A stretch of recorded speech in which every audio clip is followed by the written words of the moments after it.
Hi friends, मैं हूं विवेक कुमार पांडे और इस वीडियो से मैं एक नया सीरीज शुरू करने जा रहा हूं जावा स्क्रिप्ट का। ये वीडियो इस सीरीज का सबसे पहला वीडियो है। इस वीडियो में हम इंट्रोडक्शन देखेंगे जावा स्क्रिप्ट का। और ये जो पूरा सीरीज है ये मैं बिल्कुल बेसिक से बताने वाला हूं। मैं इतना बेसिक से बताने वाला हूं जैसे कि आपका ये पहला प्रोग्रामिंग लैंग्वेज हो सकता है।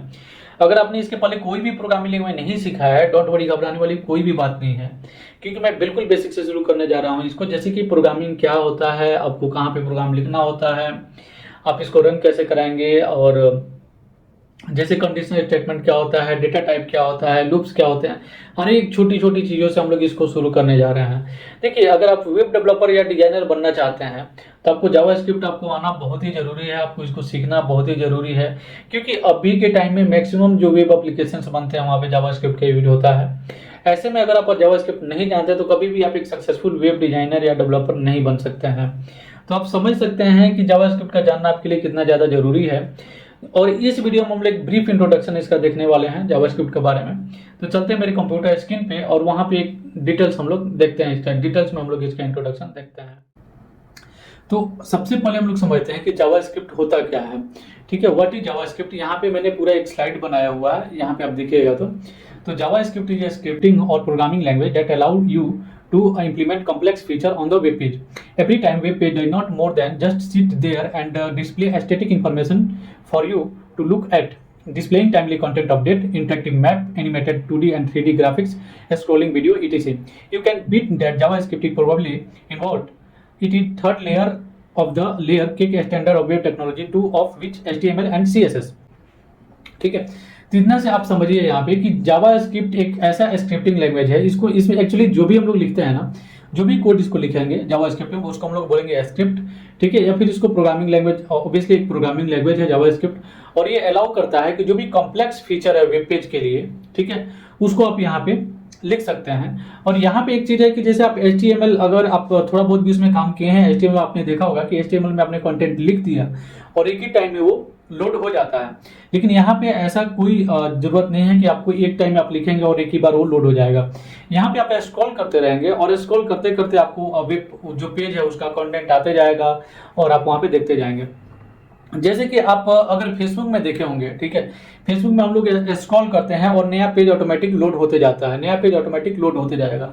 ऐसी बहुत सारी ऐसी साइट्स हैं, ठीक है, जहाँ पे नया पेज आप जैसे जैसे जैसे स्क्रॉल करते हैं वैसे वैसे वहाँ पे नया नया जो कंटेंट है वो डायनेमिकली तरह से लोड होते जाता है। या फिर वहाँ पे 2D 3D जो ग्राफिक्स होते हैं वो भी वहाँ पे लोड होते हैं। इसका मैं आपको एक एग्जाम्पल दिखाऊंगा इसी वीडियो में, जिसमें कि हम लोग एक वेबसाइट देखेंगे जहाँ पे ये जो चीज़ें हैं, animated 2D 3D graphics, scrolling video, ये सारा चीज़ आप वहाँ पे देख सकते हैं। ये सारा जो कुछ है ये आप सिर्फ जावा स्क्रिप्ट से आप यहाँ पे कर सकते हैं। और उसके साथ दो लेयर इसमें बनता है। एक्चुअली देखिए, जावा स्क्रिप्ट है वो पूरा HTML के ऊपर ही काम करेगा, क्योंकि इसको HTML में हम लोग लिख सकते हैं डायरेक्टली। और यहाँ पे अगर आप CSS है तो ये उसका जो स्टाइल वगैरह है उसको उसके लिए CSS का यूज किया जाएगा। और कंटेंट जो बनता है वो HTML से आप यहाँ पे लिखेंगे, जो स्टैटिक कंटेंट होगा उसको। ठीक है, आगे की स्लाइड में जाते हैं और थोड़ा सा इसका डिटेल्स में देखते हैं। जैसे कि मैंने बोला कि HTML और CSS चाहिए यहाँ पे, तो आप यहाँ पे ध्यान से देखिएगा। तो 3 लेयर का मैंने बात किया था, ठीक है, तो तीनों लेयर यहाँ पे दिखेगा। पहले आपको क्या करना है, जब भी आप वेब पेज क्रिएट करेंगे, जब भी ऐसे समझ लीजिए, जब भी आप एक वेबसाइट बनाएंगे, ठीक है, किसी भी टाइप का अगर वेबसाइट बना रहे हैं आप, ठीक है, जिसमें जावास्क्रिप्ट आपको यूज करना है, तो वहां पे आपको सबसे पहले 3 लेयर का जरूरत होगा। सबसे पहले आप HTML लिखेंगे, उसके बाद CSS लिखेंगे, उसके बाद आपको जावास्क्रिप्ट लिखेंगे। HTML क्यों लिखेंगे, CSS क्यों लिखेंगे और जावास्क्रिप्ट क्यों लिखेंगे, इसको भी हम लोग देखते हैं। तो यहाँ पे देखिए, HTML is a markup language that we use structure and give meaning to our web content. For example, defining paragraph, heading and data table, और embedding image और video in the page। ठीक है, इससे क्लियर ये हो रहा है कि HTML चूंकि एक मार्कअप लैंग्वेज है, इसको प्रोग्रामिंग लैंग्वेज नहीं बोलते हैं, मार्कअप लैंग्वेज है। इसका डिजाइन बस स्ट्रक्चर के लिए दिया जाता है, एक मीनिंग दिया जाता है वेब को। ठीक है, जैसे कि कोई भी चीज का होता है, जैसे ह्यूमन बॉडी है, उसमें जो हम लोग का बोन्स है, ठीक है, वो इसका स्ट्रक्चर बनाता है। अब सोचिए कि अगर बोन्स ही ना हो तो फिर वहां पे आपका ये मांस रह के क्या करेगा, उसमें ब्लड रह के क्या करेगा, ये तो फिर कोई उसका मतलब ही नहीं बनता है। तो सबसे पहले किसी भी चीज को हम लोग बनाने से पहले हम लोग क्या करते हैं कि वहां पे एक हम लोग स्ट्रक्चर डिफाइन करते हैं, उसी तरह से आप वेब पेज बना रहे हैं तो सबसे पहले क्या किया कि आपने एक स्ट्रक्चर बनाया, ठीक है, कि आपको चाहिए क्या। सबसे पहले आपने सोचा कि एक वेबसाइट मेरे को बनाना है, ठीक है। अब आप ये सोचना है कि आपको उसमें कंटेंट क्या रखना है, आपको किस चीज के ऊपर वेबसाइट बनाना है, उसका स्ट्रक्चर क्या होगा, क्या आप उसमें चाहते हैं। तो ये जो स्ट्रक्चर आपने सोचा ना कि क्या आपको चाहिए, वहां पे सबसे पहले आपने सोचा कि क्या कंटेंट चाहिए आपको, ठीक है। ये जब आपने सोचा तो उसका स्ट्रक्चर तैयार हो गया, मतलब कि वो HTML हो गया। CSS देखते हैं, CSS is language of style rule that we use apply styling our HTML content, for example setting background color and font and laying out our content in the multiple columns। जब आपने structure बना लिया, ठीक है, उसके बाद आप चाहते हैं कि उसको थोड़ा सा एक खूबसूरत सा एक डिजाइन दे कि उसका कलर कैसा हो। जैसे कि अपने यहाँ पे बॉडी में जो है वो उसमें बोन्स होते हैं, बोन्स वहाँ पे रेडी हो गया, उसके ऊपर मांस आता है। अब मांस में अलग अलग टाइप का, जैसे आप स्किन देखिएगा यहाँ पे, तो स्किन किसी का यहाँ पे ब्राउनी होता है, किसी का फेयर होता है, किसी का डार्क होता है, अलग अलग टाइप के स्किन होते हैं। तो जो ये स्किन है, स्टाइल है, यहाँ पे बाल है, यहाँ पे छोटे बाल है, यहाँ पे बड़े बाल है, अलग अलग टाइप के जो स्टाइल होते हैं ना, जैसे आप वेब पेज बनाया, आपने स्ट्रक्चर बना लिया, उसके बाद उसमें स्टाइल आप देना चाहते हैं। जैसे सपोज मान लीजिए कि अपने एक हेडर बना लीजिए जो टॉप में दिखता है, ठीक है, वहां पे आप चाहते हैं कि वहां पे आप कलर को चेंज करें, उसके नीचे का जो कलर है, मतलब बैकग्राउंड जो कलर है हेडर का, उसको चेंज करेंगे। तो उसको आप क्या करेंगे, उसको CSS से करेंगे, ठीक है। वैसे आप किसी टेक्स्ट है, उस टेक्स्ट का कलर आप चाहते हैं कि उसको रेड कर दें, तो उसको आप कैसे करेंगे, CSS से करेंगे। तो एक चीज तो तैयार हो गया कि आपने स्ट्रक्चर बना लिया, ठीक है। उसके बाद आपने स्टाइल दे दिया, स्टाइल देने के लिए क्या किया आपने, CSS का यूज किया। स्ट्रक्चर बनाने के लिए क्या किया आपने, स्ट्रक्चर बनाने के लिए आपने यूज किया HTML को। अब जावास्क्रिप्ट पे आते हैं, तो जैसे मैंने बॉडी का एग्जांपल दिया था, तो बॉडी बन गया यहाँ पे अपने यहाँ पे बोन्स है, बोन्स के बाद ऊपर से जो उसका मांस वगैरह है वो लग गया। अब ब्लड है, ठीक है, ब्लड को मूव कराना है, ठीक है। तो मूव कराने के लिए आपको क्या जरूरत होगा, एक एक्शन का जरूरत होगा जो ब्लड को मूव कराए। वो काम करता है जावास्क्रिप्ट। देखते हैं, JavaScript is a scripting language that enable you to create dynamic updating content, control multimedia, animated image, pitch much everything else। मतलब okay, not everything but imagine what you can achieve with few lines of JavaScript code. यहाँ पे मैं आपको example दिखाऊंगा। देखिए, आपने सब चीज कर लिया यहाँ पे, लेकिन अगर सपोज मान लीजिए वेब आपने क्रिएट कर लिया है, वेब क्रिएट करने के बाद क्या हो रहा है कि उसको डायनेमिक भी आपको करना होगा। जैसे सपोज मान लीजिए कि आपने HTML में कंटेंट लिख दिया, उसका स्टाइल भी कर दिया। अब उसको अलग अलग डिवाइस में कोई ओपन कर रहा है, जैसे कोई लैपटॉप में ओपन कर रहा है, कोई कंप्यूटर में ओपन कर रहा है, कोई उसको मोबाइल में ओपन कर रहा है, ठीक है। तो उसमें वो डायनेमिक आना चाहिए। ऐसा नहीं होना चाहिए कि आपको कंप्यूटर में ओपन कर रहा है तो ठीक दिख रहा है, मोबाइल में ओपन कर रहा है आधा कंटेंट ही गायब है, ठीक है। तो फिर ये डायनेमिक तो नहीं हुआ ना। तो उसको आपको पर्पस है कि जो भी यूजर जाए वहां पे वो डायनेमिक दिखे, जो उसको वेबसाइट कंप्यूटर में उसको दिख रहा है वही सेम कंटेंट उसको HTML में दिखे और एक प्रॉपर वे में दिखे, ठीक है। नहीं कि अगर सपोज मान लीजिए कि वेब में तो पूरा ऊपर दिख रहा है, पूरा कंटेंट आ रहा है, लेकिन जब मोबाइल में ओपन कर रहा है, क्योंकि मोबाइल का जो साइज होता है, विड्थ होता है, वो छोटा होता है और उसमें दिखाना है तो उसको डायनेमिक करना होगा। तो ये जो डायनेमिक चीजें हैं ये आप कर सकते हैं जावास्क्रिप्ट से, ठीक है। कंटेंट को अपडेट करना है, ठीक है। जैसे आपने मान लीजिए कि कोई यूजर आया है, ठीक है, उसने लॉगिन किया है, वो आ गया, ठीक है।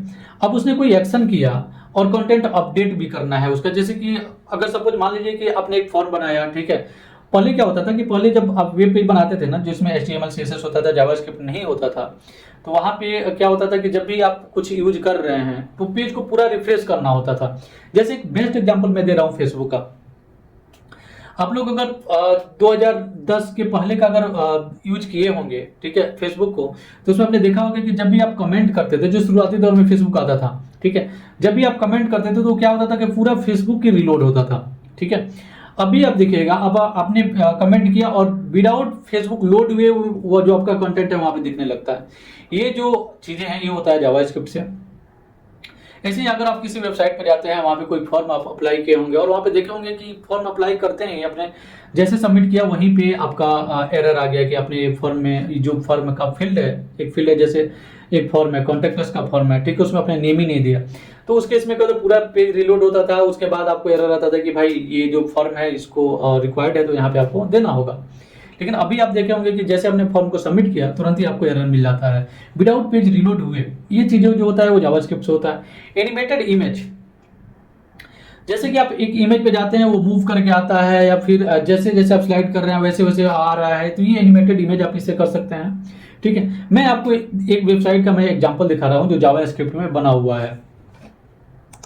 तो मैं आपको दिखा रहा हूँ यहाँ पे, ठीक है। आप इस वेबसाइट को देखिए, इस वेबसाइट को आप देखिएगा ध्यान से। तो जब भी मैं इसमें कोई एक्शन करूंगा ना, जैसे आप देखिए, आप यहाँ पे देख रहे हैं कि जब भी मैं कोई एक्शन कर रहा हूँ ये कैसे यहाँ पे मूव कर रहा है, ठीक है। ये जो चीजें हैं ये जावास्क्रिप्ट से ही हो रहा है, आप देख सकते हैं यहाँ पे। और आप एक बार भी देख रहे हैं कि ये पेज रिलोड नहीं हो रहा है, कभी भी जिस पे भी मैं क्लिक कर रहा हूँ कभी भी ये पेज रिलोड नहीं हो रहा है और तुरंत ही यहाँ पे एक्शन आ जा रहा है। जब भी मैं जैसे यहाँ पे मैं क्लिक कर रहा हूँ तो यहाँ पे नीचे आप देखिए तो एक बॉल सा आ रहा है जो इसमें आ रहा है। यहाँ पे देख सकते हैं आप, इसका जो कलर है डॉटेड का वो भी यहाँ पे थोड़ा सा ब्लैक हो रहा है और थोड़ा सा इसका साइज जूम हो रहा है। एक और मैं आपको साइड दिखा रहा हूँ यहाँ पे देखिए, जब मैं यहाँ पे इस टेक्स्ट पे मैं क्लिक कर रहा हूँ तो अब देखिए ये टेक्स्ट का जो बिहेवियर है वो कैसे यहाँ पे चेंज हो रहा है। अगेन ये जो इमेज आप देख रहे हैं ये इमेज जो है वो चेंज हो रहा है। जब भी इमेज आ रहा है तो उसके ऊपर यहाँ पे उसका जो नेम है वो आप यहाँ पे देख सकते हैं। ये जो सारी चीजें हैं ये आप जावास्क्रिप्ट से कर सकते हैं, केवल HTML CSS से आप इसको नहीं कर सकते हैं। HTML CSS से क्या कर सकते हैं, जैसे कि इसका टेक्स्ट है वो आपने इसका कलर चेंज किया है, और ये भी आप जावास्क्रिप्ट से कर सकते हैं। जैसे कि आप यहाँ पे जा रहे हैं इमेज पे, और इमेज पे आप ध्यान से देखिएगा तो यहाँ पे इमेज का कलर भी चेंज हो रहा है। जैसे मैं चूबर कर रहा हूँ ये CSS से हो रहा है, यहाँ पे जब भी मैं चेंज कर रहा हूँ तो यहाँ पे आ रहा है। जब मैं इस पे इमेज को स्क्रॉल कर रहा हूँ तो ये इमेज पे जा रहा है तो इसका टेक्स्ट आ रहा है। ये जो सारी चीजें हैं ये चीजें हो रही है जावास्क्रिप्ट से। तो आप देख सकते हैं कि कितना अमेजिंग है जावास्क्रिप्ट, ठीक है। अब मैं आपको एक एग्जांपल दिखा रहा हूँ, ठीक है, कि जावास्क्रिप्ट से आप कैसे एक एग्जांपल के साथ इसको यूज कर सकते हैं, ठीक है। तो मैं जस्ट ये समझाने के लिए मैं यूज कर रहा हूँ, मैं क्या कर रहा हूँ कि यहाँ पे मैं जस्ट एक कोड एडिटर में मैं आपको दिखा रहा हूँ। आप देख सकते हैं कि जो छोटी चीजें हैं ना उसको कितनी आसानी से हम लोग जावास्क्रिप्ट में कर सकते हैं। तो अभी देखिए यहाँ पे फ्रेश HTML है, यहाँ पे HTML का कोड मैंने ओपन किया, यहाँ पे क्लोज किया, ये हेड है और ये हेड है और यहाँ पे मैंने टाइटल सेट किया है। जस्ट फ्रेश HTML है, यहाँ पे मैंने कुछ भी नहीं किया है, यहाँ पे एक मैंने जस्ट दे दिया है। तो ये मैंने कर दिया यहाँ पे स्ट्रक्चर तैयार, ठीक है, कि भाई ये HTML मैंने एक स्ट्रक्चर यहाँ पे तैयार कर दिया। अब इसमें मैं लगाऊंगा CSS। तो CSS मैंने ऑलरेडी यहाँ पे रखा हुआ है। मैं क्या करता हूँ, ये CSS को मैं यहाँ से कॉपी करता हूँ और यहाँ पे मैंने लगा दिया CSS, सेव करता हूँ इस फाइल को और मैं कर रहा हूँ इसको रीलोड। तो अब देखिए जो पहले था वो यहाँ पे थोड़ा सा इसमें मैंने स्टाइल वगैरह दिया और यहाँ पे देखिए कि ये थोड़ा सा स्टाइल हो गया, ठीक है। अब मैं जैसे इसको अगर स्टाइल को हटा देता हूँ तो जस्ट आपको क्या दिखाई देगा, यहाँ पे केवल HTML दिखाई दे रहा है। देखिए केवल यहाँ पे स्ट्रक्चर दिखाई दे रहा है, नथिंग एल्स। केवल यहाँ पे देखिए प्लेयर है, प्लेयर 1 है और उसका नाम अमित है, ठीक है। अब मैं चाहता हूँ कि इसको थोड़ा सा मैं स्टाइल करूँ बटन टाइप से, तो इतना सा मैंने बस स्टाइल लिखा है, छोटा सा लाइन है। और यहाँ पे देखिए जो इसका स्टाइल है पहले से ज़्यादा खूबसूरत लगने लगा। लेकिन अभी क्या इससे काम हो जाएगा क्या? इससे काम केवल नहीं होगा। अब हम लोग को चाहिए यहाँ पे कि थोड़ा सा इसके ऊपर अगर एक्शन हो तो मजा आ जाएगा, ठीक है। जैसे कि यहाँ पे नेम है, तो अगर ये नेम डायनेमिक चेंज हो जाए, जैसे यहाँ पे मेरा नेम आ जाए, आपका नेम आ जाए, जो भी यहाँ पे क्लिक करे उसका नेम आ जाए, तो इस चीज को हम लोग कैसे करेंगे जावास्क्रिप्ट से। अब देखिए कैसे करेंगे। एकदम छोटा सा कोड है, यहाँ पे मैंने इस कोड को मैं कॉपी किया और यहाँ पे मैं क्या कर रहा हूँ, पेस्ट, सेव करता हूँ इसको। और अब देखिए यहाँ पे मैंने क्लिक किया, यहाँ पे पूछ रहा है इंटर ये न्यू नेम। यहाँ पे मैं अपना नेम दे देता हूँ, विवेक कुमार पांडे, ठीक है। अब मैं ओके कर रहा हूँ। जैसे मैंने ओके किया, अब यहाँ पे ध्यान से देखिए तो मेरा नेम चेंज हो गया, ठीक है। वैसे ही अगेन मैं अगर इस पे क्लिक कर रहा हूँ और यहाँ पे मैं क्या कर रहा हूँ, अगेन मैं कर दे रहा हूँ अमित कुमार, ठीक है। तो यहाँ पे देख सकते हैं कैसे नेम चेंज हो रहा है और विदाउट पेज रिफ्रेश हुए। तो ये जो एक्शन है किससे हो रहा है, जावास्क्रिप्ट से। पहले आपने यहाँ पे तीनों लेयर देखा कि HTML से क्या किया हम लोगों ने, जस्ट एक नेम लिखा था प्लेयर, उसके बाद 1 दिया था। और एक चीज और आपने ध्यान से देखा होगा कि जब मैं क्या कर रहा हूँ कि इसको मैं अभी जावास्क्रिप्ट को मैं क्लोज कर रहा हूँ और स्टाइल को मैं जस्ट यहाँ पे कमेंट कर रहा हूँ। कमेंट क्या होता है मैं आपको बताऊंगा वीडियो में। तो यहाँ पे देखिए अभी जो प्लेयर है वो यहाँ पे देखिए P कैपिटल है, ठीक है, और जो बाकी चीजें हैं वो है स्मॉल में, ठीक है। और जब मैं CSS को इनेबल कर रहा हूँ तो ये जो चीजें हैं ये स्टाइल आ गया और प्लेयर का जो पूरा टेक्स्ट है वो पूरा यहाँ पे कैपिटल में हो गया।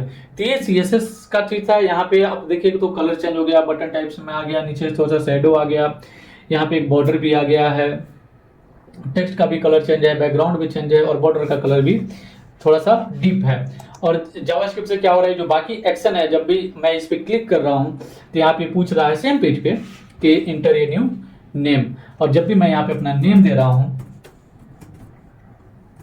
तो क्या हो रहा है, ये नेम यहाँ पे ऑटोमेटिक चेंज हो रहा है। तो आपने देखा कि ये जो नेम है विवेक कुमार पांडे, ये मैंने कभी भी HTML में यहाँ पे लिखा नहीं है, तो बल्कि यहाँ पे क्या हुआ है कि पहले का जो HTML है, ठीक है, जो पहले यहाँ पे अमित लिखा हुआ आप यहाँ पे देख रहे हैं, तो इसको क्या किया, ये अपडेट किया, और जो मैंने नेम दिया उससे ये अपडेट किया है।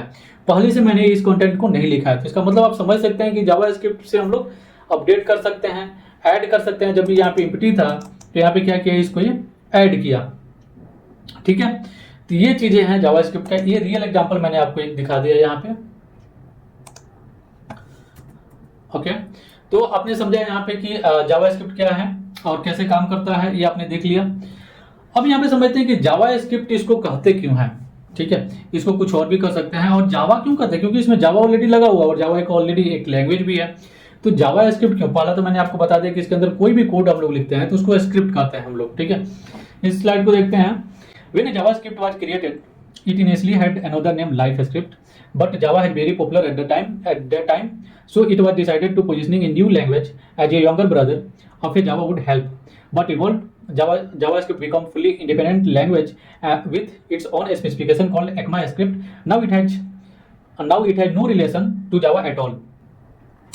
तो यहाँ पे क्या हो रहा है कि जब भी जावा स्क्रिप्ट क्रिएट हुआ था सबसे पहले, तो उसका नाम था लाइफ स्क्रिप्ट। लेकिन उस समय जावा जो है वो काफ़ी पॉपुलर था, जो जावा लैंग्वेज हम लोग सीखते हैं या फिर जो जावा लैंग्वेज है ऑलरेडी, तो उस समय काफ़ी पॉपुलर था। ये बात है आपको 1993 94 का बात है, जब जावा स्क्रिप्ट क्रिएट हुआ था।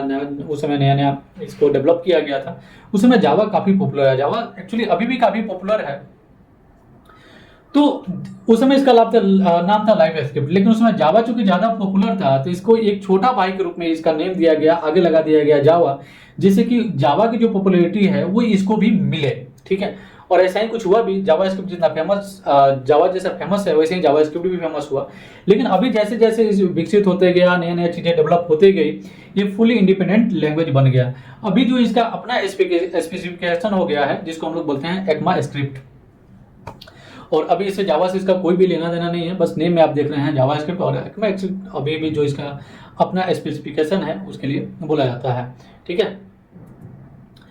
Today JavaScript can execute not only the browser but also on the server, और actually on any device it has a special program called the JavaScript engine. The browser has embedded engine something called JavaScript virtual machine.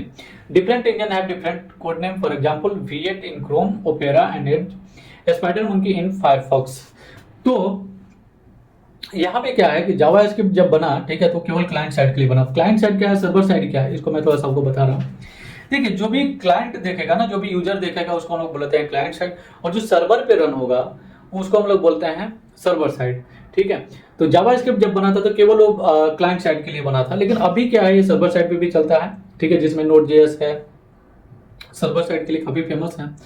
और ये केवल अभी आप देखिए केवल browser पर नहीं चलता है, ये आपको मोबाइल पे भी चलता है। उसका बेस्ट एग्जांपल है आपको रिएक्ट नेटिव से आप मोबाइल डेवलप कर सकते हैं, जो कि जावास्क्रिप्ट का ही एक फ्रेमवर्क है। तभी जावास्क्रिप्ट में काफी लॉट्स ऑफ फ्रेमवर्क आ गए हैं, जो कि मोबाइल में भी चलता है और वेब में चल ही रहा है, सर्वर साइड में भी चलता है। तो आप देख सकते हैं कि जावास्क्रिप्ट से आप हर चीज कर सकते हैं, केवल ब्राउजर ही नहीं। जब शुरुआती दौर में आया था ये तो केवल क्लाइंट साइड पे चलता था, लेकिन अभी सर्वर साइड, मोबाइल ऐप हर जगह पे चल रहा है, ठीक है।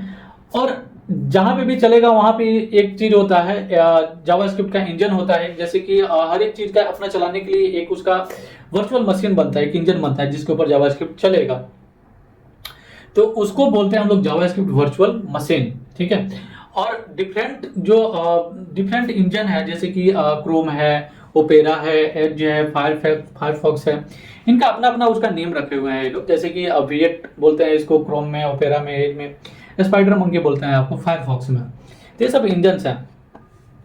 ये इंजन काम कैसे करता है उसके बारे में देखते हैं। देखिए एक्चुअली इंजन जो है वो काफ़ी कॉम्प्लिकेटेड है, लेकिन जो अगर छोटी चीज़ें हैं बेसिक जो है वो काफ़ी इजी है। तो बेसिक इसका समझते हैं कैसे काम करता है। जैसे कि आपने कोड लिखा जावास्क्रिप्ट का, ठीक है, और मैंने बोला आपको कि जावास्क्रिप्ट को डायरेक्ट एचटीएमएल में लिख सकते हैं।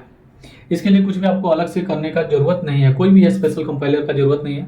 आप डायरेक्ट आपको इसको एचटीएमएल में लिखिए और वहाँ पे रन करिए। तो आपने एचटीएमएल में लिख दिया, जब आप ब्राउजर पे रन करते हैं उसी समय ये जो कोड है तो होता है वो रन होता है। अभी रन होने के पीछे बीच में एक काम होता है कि जैसे आपने जावास्क्रिप्ट का कोड लिखा और उसको ब्राउजर पे रन किया, तो रन टाइम में क्या करता है, ये जो आपने स्क्रिप्ट लिखा है जावास्क्रिप्ट का, ठीक है, उसको ब्राउजर क्या करता है, रीड करता है, ठीक है, जिसमें वर्चुअल मशीन लगा हुआ है उसको रीड करता है। रीड करने के बाद इसको कंपाइल करके इसको मशीन कोड में कन्वर्ट कर देता है, जो कि मशीन इसको समझ सके। और जब मशीन कोड में इसको कन्वर्ट कर देता है उसके बाद ये कोड काफ़ी फास्ट रन होता है और आपको काफ़ी फास्ट रिजल्ट भी इसका मिल जाता है। तो जावास्क्रिप्ट का इंजन का जो काम है यही था कि आपने जावास्क्रिप्ट का कोड लिखा, इसको ब्राउजर पर रन किया, ये क्या किया, उसको ब्राउजर उसको रीड किया, मतलब जो भी उसके अंदर इंजन है वो रीड करेगा और उसके बाद से उसको पास करके कंपाइल करके आपको मशीन कोड में कन्वर्ट करेगा और उसके बाद आपके सामने उसका रिजल्ट आ जाता है। ठीक है, अब हम लोग समझते हैं कि ये जो है वो ब्राउजर के साथ क्या क्या कर सकता है। जैसे कि आपने एक एग्जांपल दिखाया मैंने आपको, ठीक है, कि एक HTML का पेज जो है HTML एक नया HTML ऐड कर सकता है। जैसे कि मैंने अपना नेम चेंज किया, उसको ऐड भी किया इसने, ठीक है, और उसके बाद जो पहले का है उसको चेंज किया, तो भी आपने देखा कि पहले का जो कंटेंट है उसको कैसे इसने चेंज किया। स्टाइल भी यहाँ पे चेंज कर सकता है, उसको हम लोग आने वाले वीडियो में देखेंगे। और आपने देखा कि यहाँ पे react to user action, run on mouse click, pointer movement, key press, ठीक है। एक तो चीज आपने देखा कि जैसे हमने उस पे क्लिक किया उस बटन पे, वैसे ही उसने पूछा कि एक नया नाम ऐड करने के लिए, ठीक है, और मैंने माउस से क्लिक किया था उस पे, अपना माउस जो माउस है उससे मैंने क्लिक किया था। पॉइंटर मूवमेंट, जब भी आप पॉइंट मूव करते हैं उसके ऊपर भी जावास्क्रिप्ट काम कर सकता है। की प्रेस, अगर आपने कोई की प्रेस किया तो उसके ऊपर भी जावास्क्रिप्ट काम कर सकता है। साथ में अभी आपको सोचना ये है कि आप सोच रहे होंगे कि अगर जावास्क्रिप्ट पहले जो क्लाइंट साइड में काम करता है, ठीक है, वो सर्वर से इंटरेक्ट कैसे करेगा, मतलब डेटाबेस से डेटा लाएगा कैसे। तो उसके लिए इसमें जो चीज था वो था send request over network to remote server, download and upload file, so called Ajax and Comet technology.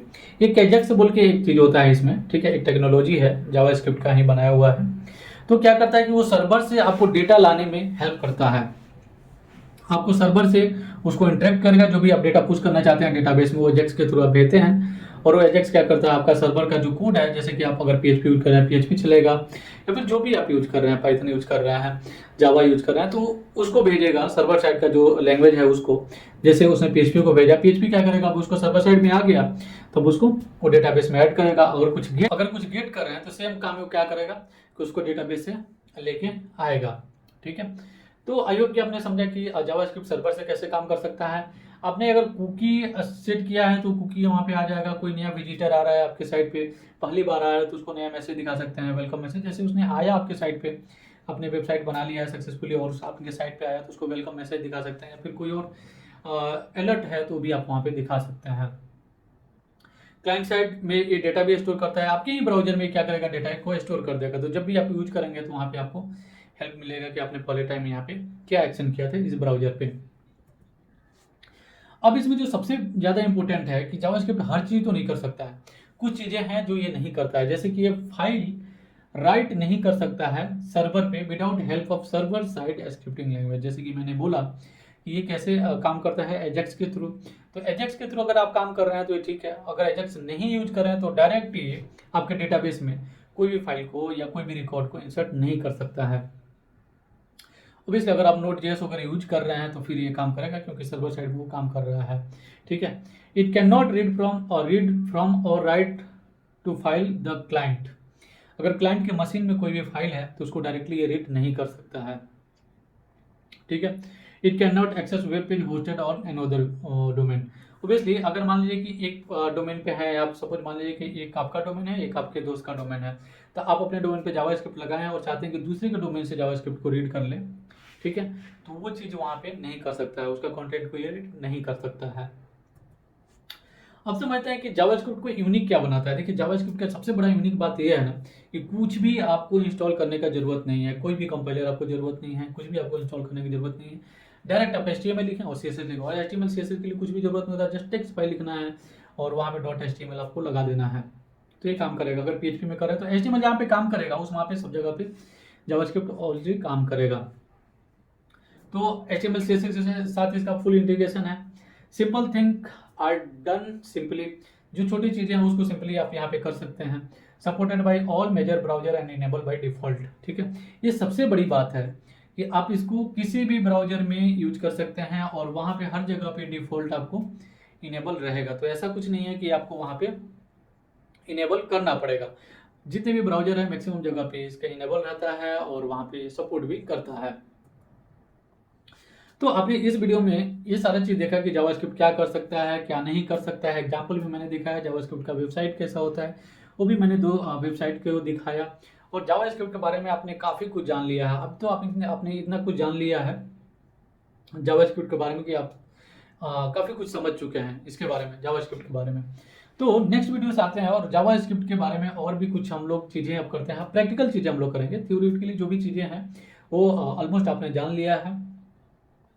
तो अगर ये आपको वीडियो अच्छा लगा तो प्लीज़ इस वीडियो को लाइक जरूर करिएगा। अगर आप नए हैं इस चैनल पे तो चैनल को सब्सक्राइब